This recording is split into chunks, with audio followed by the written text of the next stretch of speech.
आए हुए साथियों का तहे दिल से अभिनंदन अभिवंदन। चलिए चलते हैं श्लोक नंबर 30। 2 प्रातिहार्य पढ़ लिए और श्लोक नंबर अब हम चलेंगे 30। सभी निकाल लीजिए।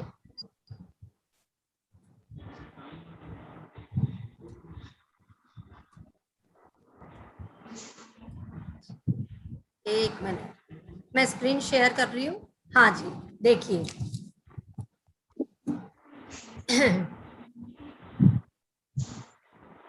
कुंदावदात चल चाम विचार शोभ विराजते तव वपुः कलधौत कांतम उद्यच्छ शांक। ये देखिए उद्य, उसमें च और छ दोनों वर्ड है, तो कैसे बोलना है? आधा च आ गया उसमें।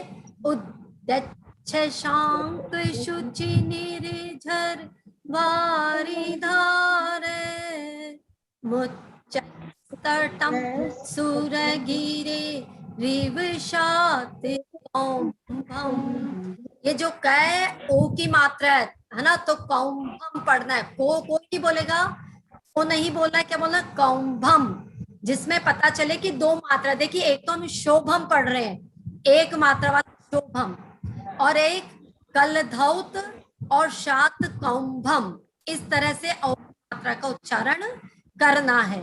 और उद्यच्छ शांक, आधा च और श, इसको भी ठीक से पढ़ना है।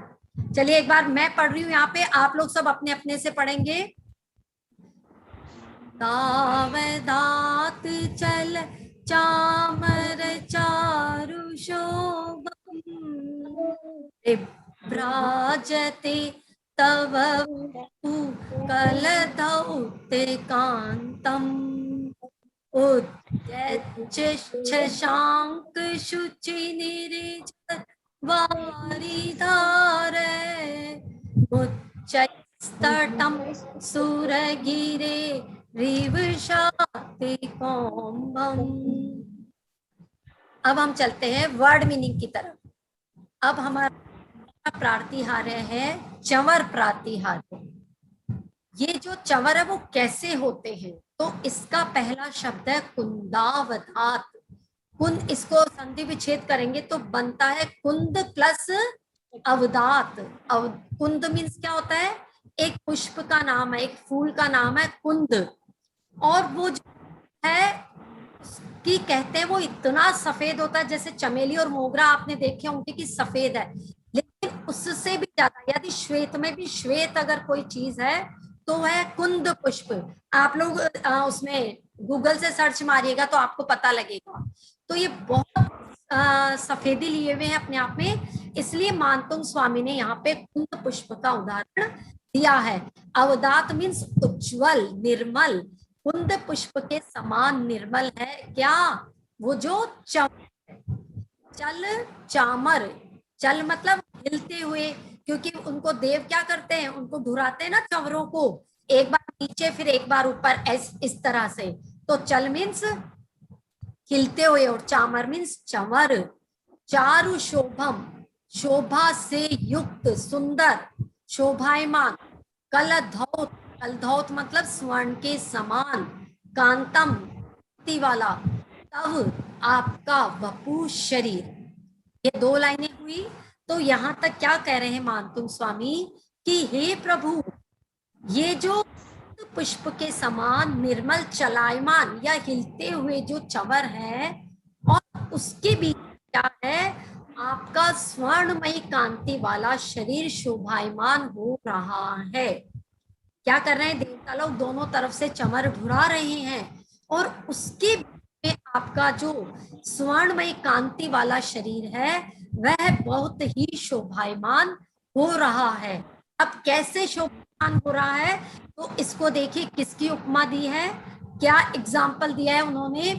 उद्यच्छ शांक, उदय होते, जब इसका संधि विच्छेद करेंगे तो उद्यत हो जाएगा ये वर्ड। उद्यत प्लस शशांक यानी उदित होता हुआ, और चंद्रमा, शशांक मीन्स चंद्रमा, तो उदय होते हुए चंद्रमा के समान।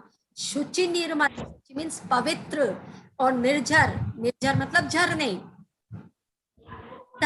जल धारा से युक्त, जो वो निर्मल झरने हैं, तो वो जल धारा से युक्त है। झरने गिरते हैं तो जल तो होता ही है उसमें, वो जल भी कैसा है, निर्मल और पवित्र। सूर्य गिरे सुमेरु पर्वत के, शात कौंभम स्वर्णमयी। देखिए मानतुंग स्वामी ने एक स्वर्णमयी शब्द के लिए भी अलग अलग तरह के शब्दों को प्रयोग किया है।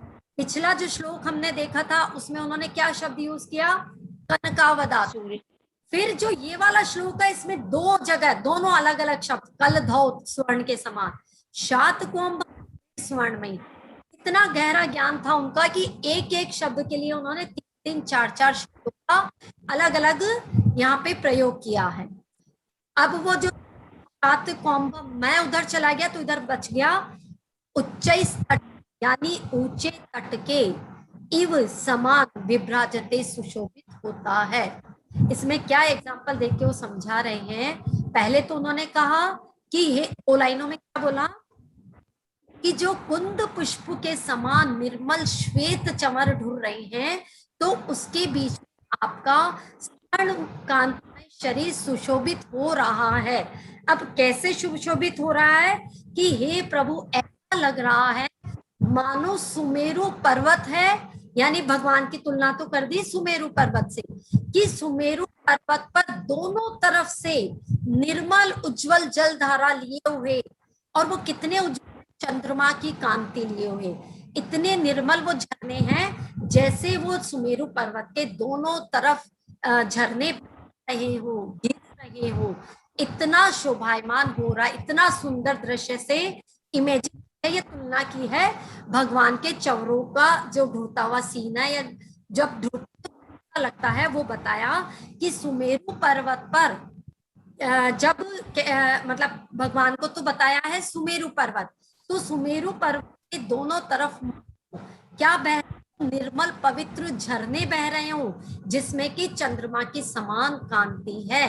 तो वो जैसे शोभायमान हो रहा है प्रभु, ठीक वैसे ही आपका भी स्वर्ण कांतिमय शरीर उन चौरों के बीच में शोभायमान हो रहा। अब इसका एक बार शॉर्ट में अर्थ देख लीजिए, क्या कह रही हैं, हे प्रभु, हे शुभ्र कांते, क्योंकि अभी इसमें कौन सी कांति की बात हो रही, शुभ्र उज्जवल सफेदी की है। पहले जो दो श्लोक थे उसमें लाल रंग और नीले रंग की बात आई थी, अब आज बात है सफेद रंग की, ठीक है, का प्रतीक है। तो हमने भगवान को किससे संबोधित किया, हे शुभ्र कांते, स्वर्णमयी काया पर श्वेत सुंदर चंवर ढूंढे जा रहे हैं, है ना। और ये चंवर कौन ढुराता है, देवता लोग ढुराते हैं। और वो जब ढुराते हैं तो ऐसा लग रहा है प्रभु, मेरू पर्वत पर कोई चंद्र कांति सा जल का झरना आपके ऊपर गिर रहा है। इतना सुंदर दृश्य, इतना लग रहा है जब जब पूरा, जब प्रभु के ऊपर क्या कर रहे हैं, चंवर ढुराए जा रहे हैं। आया ना सब, कितना सुंदर दृश्य। अब मैं आपको बताती हूँ कि ये जो चंवर है, इसमें बताया ना उन्होंने, कुंदा चल चामर चारु शोभम, वो शोभायमान है। मतलब उनके जो चंवर होते हैं वो होते कैसे हैं, सामान्य चंवर, वो एक तो कुंद के पुष्प के समान तो उज्जवल वाइट एकदम, इतने सफेद हैं पहली बात, और रेशम का धागा जितना मुलायम होता है ना उतने ही कोमल होते हैं वो चंवर।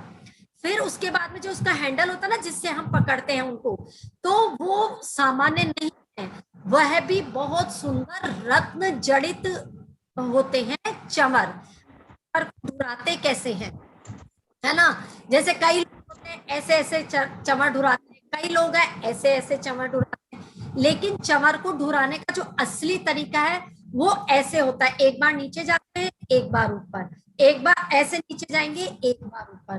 तो चंवर, हाँ बिल्कुल ऐसे जैसे टीना भाभी जी कर रहे हैं ना, वैसे बिल्कुल ठीक है, कि इस तरह से चवर, ठीक है आप लोग भक्ति में नाचते नाचते हम लोग ऐसे कर देते हैं, वो बात अलग है। लेकिन वाकई क्या होता है, जैसे बीच में भगवान है और दोनों तरफ देवता लोग खड़े हैं। कितने प्रकार के देवता? 32 प्रकार के देवता, 32 इधर और 32, ठीक है। अब वो देवता चवर रखते हैं आप, तो कितने हो गए करके? 64। अब क्या करते हैं, इधर से 32 देवता और एकदम पंक्तिबद्ध खड़े हैं सारे देवता एक साथ। जैसे आपने कभी परेड देखी 26 जनवरी की, तो वहां पर देखा आप लोगों ने सैनिक कैसे परेड करते हैं, 1 इंच का भी फर्क नहीं, उनके पैर और हाथ जब आगे पीछे चलते हैं, तो उसमें तो फिर फर्क आ सकता है। लेकिन जब देवता लोग चमर ढुराते हैं, तो उन सब देवताओं की चमर एक साथ नीचे, एक साथ ऊपर, एक साथ नीचे, एक साथ, मतलब वो सीन ऐसा लगता है कि मानो दोनों तरफ से झर्रे झर रहे हो। और उसमें चंद्रमा की है, क्योंकि वो कुंद पुष्प से तुलना की है, तो वो इतना उज्जवल होता है जैसे चंद्रमा उज्जवल होता है। तो क्या कहा कि हे प्रभु, जब वो 32 प्रकार के इंद्र आपके चारों तरफ 64 चमर ढुलाते हैं, तो ऐसा लगता है कि प्रभु की कैसी है स्वर्णमयी काया। और हम पढ़ के आए ना पहले, सुमेरु पर्वत भी ऊपर से कैसा होता है? स्वर्णमयी होता है कि नहीं, याद है ना सबको? स्वर्णमयी होता है। वहां पर कि बीच में सुमेरु पर्वत है और दोनों तरफ से जो है जल धारा झरने बह रहे हो, ऐसा सुंदर दृश्य वहां पर दिखाई देता है। तो अब हमें क्या करना है, जब हम ये तीसरे प्रातिहार्य के साथ में ध्यान करते हैं ना भगवान का, सुमेरु पर्वत है, उस पर झरने बह रहे हैं और आप उस पर बैठा देखिए प्रभु आदिनाथ भगवान को, और देखिए उनके चारों तरफ, दोनों तरफ चमर ढुर रही हैं। तो इससे क्या है, आपकी जो ये माइंड है, जिसको ज्यादा गुस्सा आता है बात बात पर, या आवेग आ जाता है, आक्रोश आ जाता है, तब इस तीसरे प्रातिहार्य का ध्यान करना चाहिए। अब आप सोचो एक दिन में खत्म हो जाएगा, तो वो तो होएगा नहीं। तो आपको कम से कम 21 दिन तक ये ध्यान करने हैं, जो मैं डेली बता रही हूँ मेडिटेशन। एक दिन वैसे मैं भी कराऊंगी, जब अपने कल 4 हो जाएंगे ना कंप्लीट, या तो हम 4 प्रातिहार्यों को लेकर उसका मेडिटेशन करेंगे, ठीक है। तो ध्यान करने से होता है, जो हमारा माइंड है वो हम चीज फील करते जाते हैं, तो हमारे अंदर से जो विकार है वो धीरे धीरे दूर होता जाता है। पहला प्रातिहार्य का मेडिटेशन है, उससे क्या चीज दूर होती है, कौन बताएगा? पहला मेडिटेशन जो हमने, डिप्रेशन, कौन बताएगा? होता है, बिल्कुल ठीक। और था क्या वो पहला प्रातिहार्य, क्या था? अशोक वृक्ष, अशोक वृक्ष, ठीक है। तो इधर ध्यान रखिए, अशोक वृक्ष, तो क्या हुआ? डिप्रेशन, ठीक है। फिर दूसरा प्रातिहार्य क्या है, जल्दी बताइए? सिंहासन, सिंहासन। तो सिंहासन है, उसका ध्यान करते हैं तो क्या दूर होता है? उसका ध्यान करना है, हमारे अंदर स्फूर्ति आती है, आलस, बिल्कुल ठीक, आलस दूर होता है। और क्योंकि वो लाल रंग का प्रतीक, दूसरा, और पहला वाला नीले रंग का। अब थर्ड हम आ गए प्रातिहार्य पर, चमर। तो चमर कैसे? व्हाइट, सफेद, उज्जवल, चंद्रमा के समान। तो ये किसका प्रतीक है? शांति का। तो इससे क्या चीज दूर होती है? गुस्सा, आवेग, आक्रोश, ये सब चीजें से निकलती है। तो इसलिए हमें इसका ध्यान करना चाहिए। दूसरा, जो हम सामान्य अर्थों में अगर इसको समझें, तो इससे जब नजर उतारनी हो ना किसी, आपके बच्चे को नजर लग गई है किसी की, तो हम नजर ऐसे ऐसे करके उतारते कि नहीं? तो क्योंकि चंवर किसी का ही क्या है, ठीक है, इसलिए अपने बच्चों को या किसी की भी नजर उतारनी है, तो इस श्लोक का पाठ हमें करना चाहिए। साथ ही में अगर हमें हमारे जिंदगी में परिवर्तन लाना है, तो ये श्लोक हमें एक बहुत बड़ी शिक्षा दे रहा है। कोई गैस शिक्षा दे रहा है? चमर हमें क्या सिखा रहे हैं, कौन बताएगा? हैंड रेस कीजिए, नहीं मैं तो बता ही रही हूँ। चलिए मैं बताती हूँ। चंवर, मैंने क्या बोला कि पहले नीचे जाते हैं, ठीक है, उसके बाद ऊपर उठते हैं। तो वह हमें है कि जो जितना नीचे झुकेगा वह उतना ही ऊपर उठेगा, है ना। तो विनम्रता, विनय लाना बहुत जरूरी है। जितनी हम हमारे अंदर विनम्रता लाएंगे, विनयता लाएंगे, उतना ही हमारा जीवन ऊपर उठेगा और हमारे को जीवन जीने का वास्तविक आनंद आएगा, हमारा जीवन ही परिवर्तित हो जाएगा। एक बात बताती हूँ मैं आपको, एक घर में क्या जेठानी दो थी, ठीक है।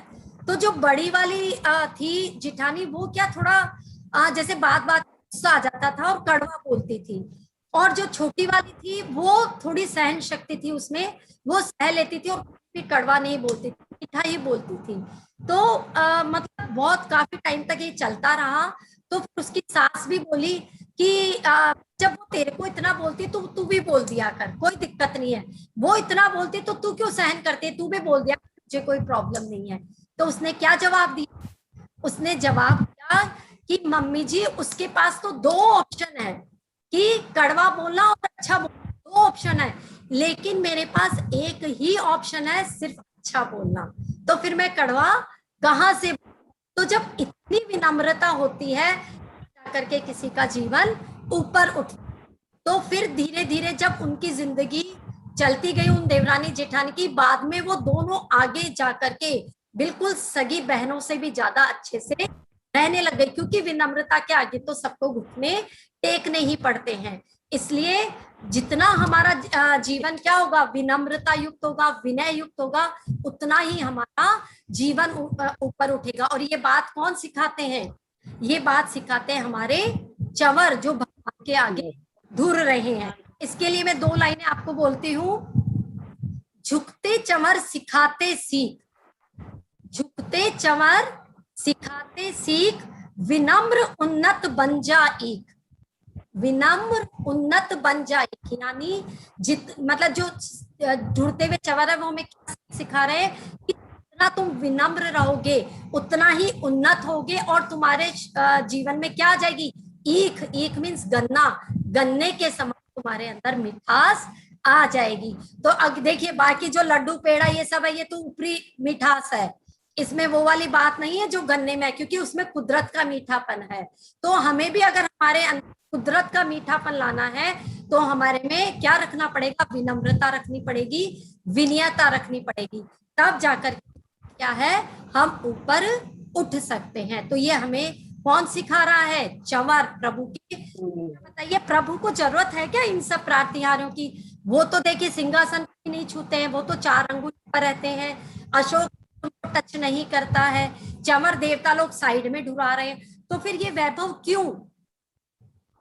कि हम हमारा क्या है कर्तव्य पूरा कर रहे हैं, क्योंकि भगवान ने जिसको छोड़ा तो हम क्या दर्शा रहे हैं? उनके प्रति हमारा आभार दर्शा रहे हैं। हम खुद चाहते हैं कि नहीं, हमारे जो प्रभु है वैभवशाली है, तभी तो हमने उनको जिन्न बना दिया। ये जब प्रातिहारें आए ना, उसी से बन गए हमारे प्रभु जिन। जिन और जन में देखिए एक मात्रा का फर्क है, जिन जन, हम लोग क्या है? जन, सामान्य जन, क्योंकि हमने क्या है अपने नीचे क्या कर रखा है? हम वैभव से दबे हुए हैं, लालसा और तो हम जन ही बन करके रह गए। लेकिन जिन क्या है, उन्होंने वैभव को नीचे दबा दिया, इसलिए वो क्या बन गए? जिन बन गए। तो जिन जैसी अगर खुद के अंदर प्रकट करनी है भावनाएं, तो हमें भी क्या करना पड़ेगा? ये जो बाह्य वैभव है सब उसको तिलांजलि देनी पड़ेगी।